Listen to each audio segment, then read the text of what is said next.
খাইতেছি আর খাইতেছি। খাওয়াটা এত ইয়ামি হয়েছে, এত মজা হয়েছে, সত্যি একদম গরমের দিনে এই টাইপের খাবার খেতে খুবই ভালো লাগছে। হ্যালো এভরিওয়ান, আসসালামু আলাইকুম। কি অবস্থা সবাই, কেমন আছেন? নতুন ভিডিওতে সবাইকে স্বাগতম। আপনারা অনেকেই জানেন আমি বাবার বাড়িতে, আর আজকে বাবার বাড়ির ভিডিও শেয়ার করবো না। বাবার বাড়ির ভাই বোনদের বাইরেও কিছু আপনজন থাকে, কিছু রিলেটিভস থাকে, কিছু বন্ধু বান্ধব থাকে, তাদের সাথে দেখা না করলে না। সেরকমই আমার এক প্রিয় বড় ভাই আমাদেরকে দাওয়াত করেছে, তাই আমরা রেডি হয়ে চলে যাচ্ছি। আমার হাজব্যান্ড আর আমার ভাই আগে চলে গেছে। এই যে আমি আমার ছোটো বোন আর আমার ছেলেকে নিয়ে অটো নিয়ে চলে যাচ্ছি চকরিয়া চিরিঙ্গাতে। এটা হচ্ছে আমাদের সেই চকরিয়া চিরিঙ্গা স্টেশন। আমাদের আজকে দাওয়াত হচ্ছে চকরিয়া চিরিঙ্গা স্টেশনে। খুবই প্রিয় একটা রেস্টুরেন্ট, গ্রিন চিলি রেস্টুরেন্টে আমাদের দাওয়াত। ভাই আমাদের জন্য ওখানে আয়োজন করেছেন।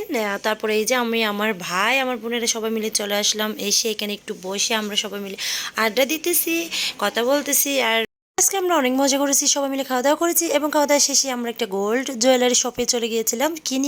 আমার এই সুন্দর সুন্দর কিছু মুহূর্ত আপনাদের জন্য ভিডিও করে রাখি, যেন আপনাদের সাথে শেয়ার করতে পারি। আসলে এটা অনেক সুন্দর একটা মুহূর্ত, ফ্যামিলির সাথে সময় কাটানো। বিয়ের পরে আসলে সব সময় তো পাওয়া যায় না, যখন মন চায় তখন তো আসলে সব সময় হয় না। আর যখন আমরা আসি, চকরিয়াতে আসি, তখন অবশ্যই আপন মানুষদের সাথে দেখা হওয়া, খাওয়া দাওয়া করা।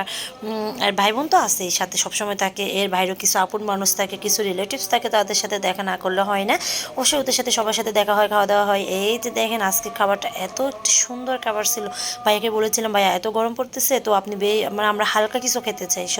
সেজন্য ভাইয়া অনেক কিছু আয়োজন করেছেন। আর যেগুলো খাবার রেডি করেছে ভাইয়া, মাশাল্লাহ অনেক বেশি খাবার ভালো ছিল। আর হ্যাঁ, এটা হচ্ছে ভাইয়াদেরই রেস্টুরেন্ট।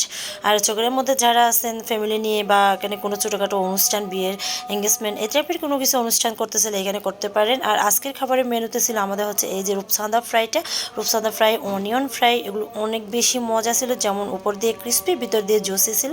আর এখানে করলা ভাজি, ভর্তা, টমেটো ভর্তা, আলু ভর্তা, ভর্তা, শাক, বেশ কিছু ভর্তা, ভাত, ডাল, তারপর উপসাদা ফ্রাই আর চিকেন রোস্ট ছিল। এখানে সবগুলো খাবারই মজা ছিল। আলহামদুলিল্লাহ, ভাইয়াকে অনেক ধন্যবাদ আমাদেরকে এত সুন্দর একটা খাবার খাওয়ানোর জন্য।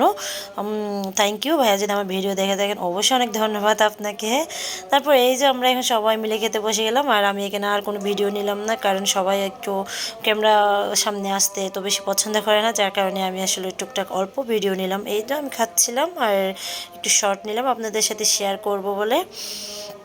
আর এখান থেকে খাওয়া দাওয়া, আমার বাবাটা ভাত খাবে না, সেজন্য ও বার্গার খাবে, তাই বার্গার নিয়ে আসলো ওর জন্য একটা। তারপর খাওয়া দাওয়া করে একটা আমি এই যে চলে আসলাম স্বর্ণের দোকানে, একটা জুয়েলারি শপে। উনি হচ্ছে সত্যনারায়ণ জুয়েলার শপের মালিক। আর আমি চকরে গেলে অবশ্যই চেষ্টা করি সবসময় কিছু না কিছু গোল্ডের জিনিস কিনতে, আর এই আঙ্কেলের থেকে নিই। আর কেন আমি চকরিয়া থেকে স্বর্ণ নিই সেটা পরবর্তী ভিডিওতে শেয়ার করব। ভিডিওটি এই পর্যন্ত, ভালো থাকবেন সবাই, আল্লাহ হাফেজ।